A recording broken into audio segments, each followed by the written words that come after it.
We're Team Cann-U-Suture, and we've designed a novel, innovative cannula securement device for ECMO patients.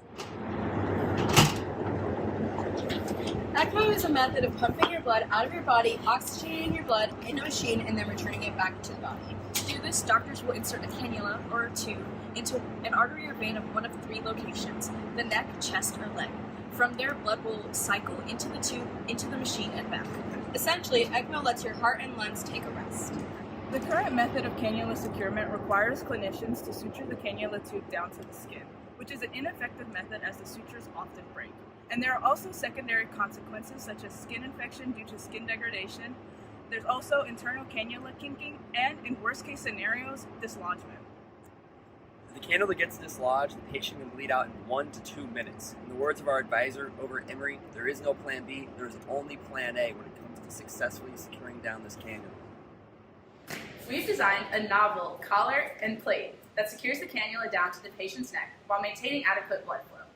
Our device is not only extremely efficient at securing the cannula, but is also one of the only that will hold a range of cannula sizes and fit a range of patient sizes. Our technology was built to fit the head comfortably. It stabilizes, but it doesn't demobilize the neck. Its lack of invasiveness compared to the current standard in care of sutures prevents patients from having to worry about skin infections, the #1 complication surrounding ECMO procedures.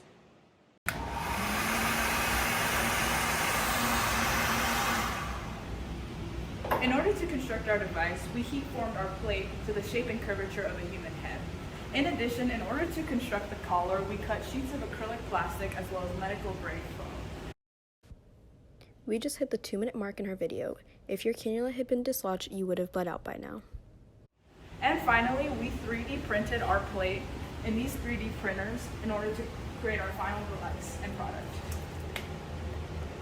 One of the engineering analysis tests that we performed was testing the force required to dislodge the cannula from our device, the cannula collar, and comparing that to the force required to dislodge the cannula when sutured down.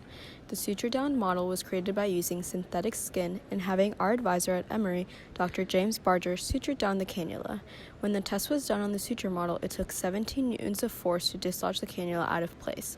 When the test was repeated with the cannula collar, it took 110 newtons of force to dislodge the cannula. Not only does our device eliminate the possibility of infections, our engineering tests have shown that the cannula collar is 6 times stronger than sutures.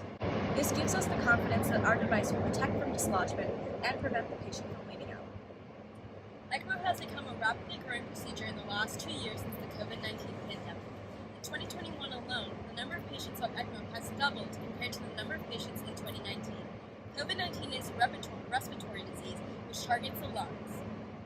We hope to provide opportunity for patients like Craig by reducing the risk of ECMO cannula securement. Thank you for watching and learning about the cannula collar. We would like to take this time to acknowledge our advisor at Emory University, Dr. James Barger, and our professors at the Georgia Tech Wallace H. Coulter Biomedical Engineering Department.